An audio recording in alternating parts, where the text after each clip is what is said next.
Republicans who want to use the pandemic relief funds from the Joe Biden coronavirus relief bill to subsidize tax cuts for the rich look like they'll be able to do so, even though there were supposed to be safeguards in place to prevent this from happening. Now, the Treasury Department under the Biden administration has essentially indicated that they will not enforce some of the rules pertaining to how that state funding can be spent, which basically opens this pathway for these Republican state legislatures to use some of that funding in order to subsidize tax cuts for the wealthy. So let me set this up, give you a little more context, then I'll give you some specific examples of what various states are doing. So the American Rescue Plan, passed in March, delivered nearly $200 billion in aid to states with a number of stipulations about how the funds could be used, including a provision designed to prevent states from using the money to cut taxes.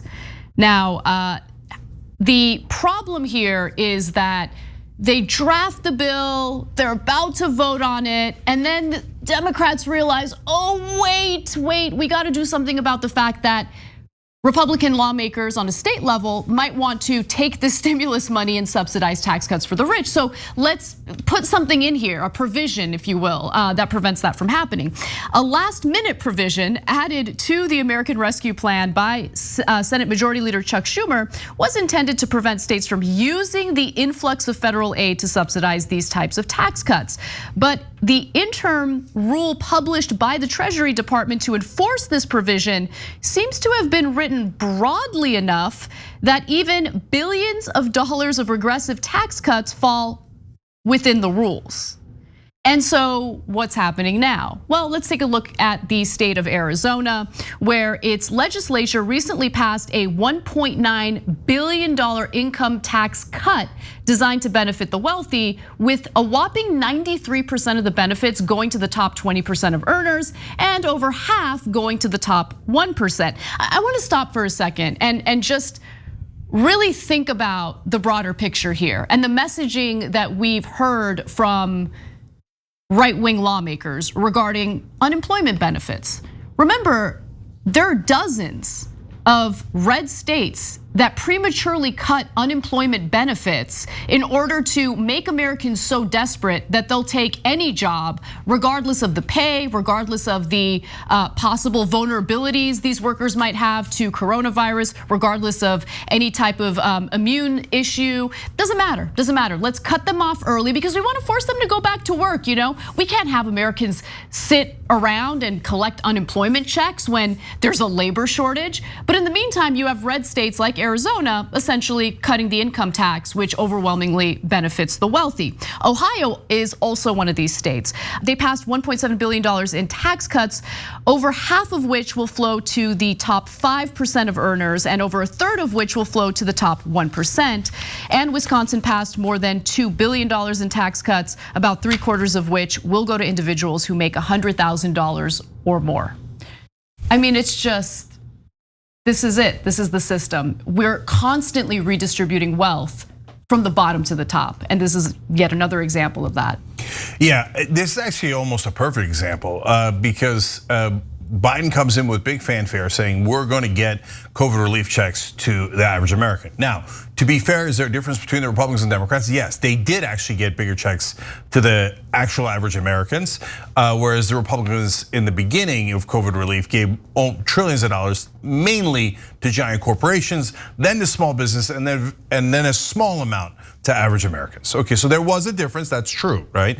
But then Trump has this, well, Biden loves to carry forward Trump's policies, but in this case, he's actually just doing the Republican governor's bidding. So Biden says, no, this is for the average Americans. You're not allowed to use it for tax cuts for the rich at the state level. Then the governors come in, they're Republicans, and go, well, and the state legislatures, and they go, no. We want to give things to the rich, no matter what. You said average Americans, I don't care. I just want to take it, and instead of giving it to them, I want to give it to the rich, right? And then another classic move in American politics, the Democrats then bow their head, probably on purpose, and go, oh, okay, fine. I guess there was nothing we could do. Give it to the rich, right?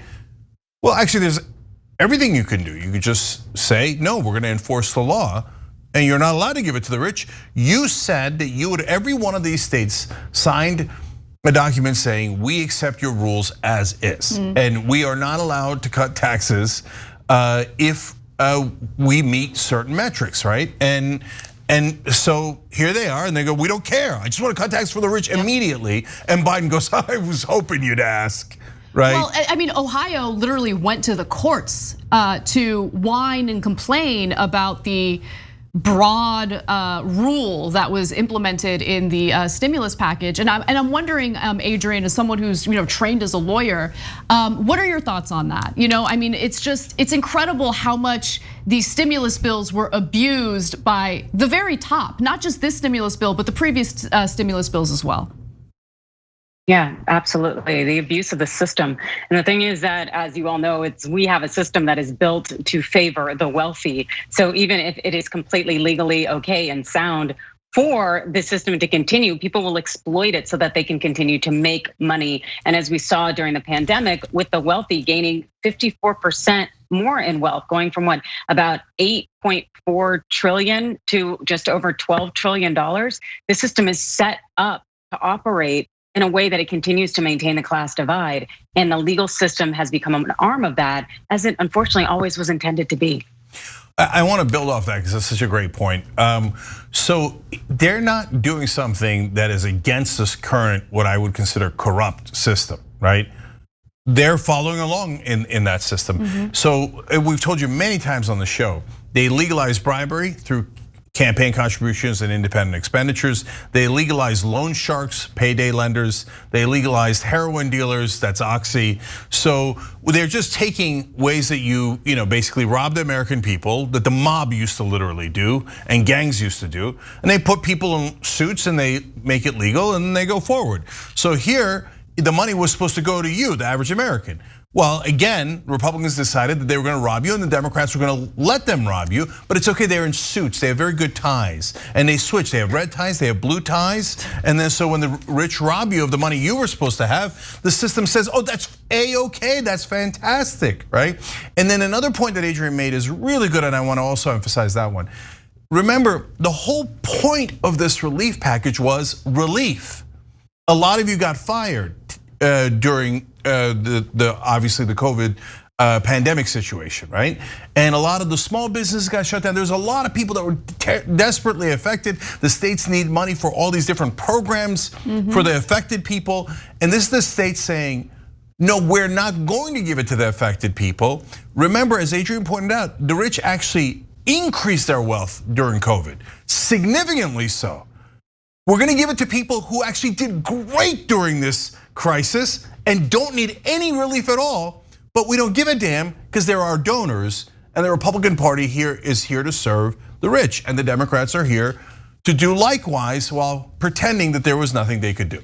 In fact, just real quick, I want to give you more details on that lawsuit that was filed by Ohio, because it's just so incredibly egregious and shows you where their priorities are, which is of course that redistribution of wealth from the bottom to the top. So the case brought by Ohio Attorney General Dave Yost and backed by the US Chamber of Commerce, of course, and National Federation of Independent Businesses argued that the federal government was unconstitutionally coercing Ohio into accepting its tax policies. The tax policy is, hey, don't take this stimulus money that's meant to help your state in order to subsidize tax cuts for the rich. That's what they were complaining about. And unfortunately, the judge appears to have ruled in Ohio's favor.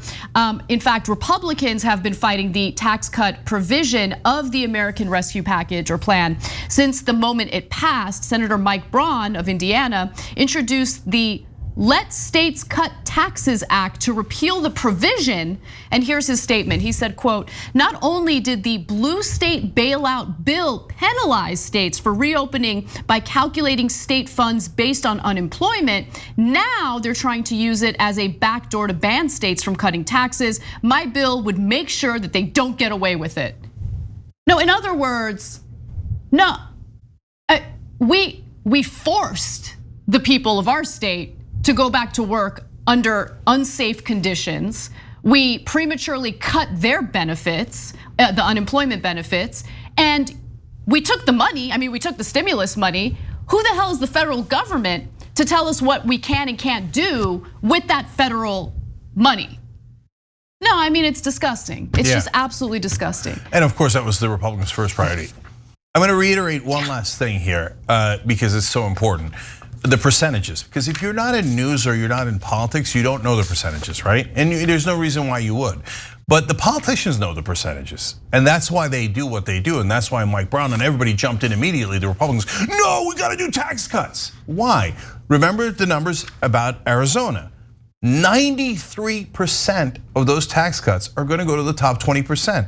The bottom 80% needed the relief. They're going to get 7% of the tax cuts. And of the giant tax cuts in the case of Arizona, they're about $2 billion, 50%. So about $1 billion is going to go to the top 1% of the wealthy in Arizona. Top 1% are going to get $1 billion in so-called relief that they clearly, obviously do not need. Brought to you by the Republican Party and, as usual, the Democratic Party's surrender. Thanks for watching the Young Turks, really appreciate it. Another way to show support is through YouTube memberships. You'll get to interact with us more. There's live chat emojis, badges. You've got emojis of me, Anna, John, JR. So those are super fun. But you also get playback of our exclusive member-only shows and specials right after they air. So all of that, all you gotta do is click that join button right underneath the video. Thank you.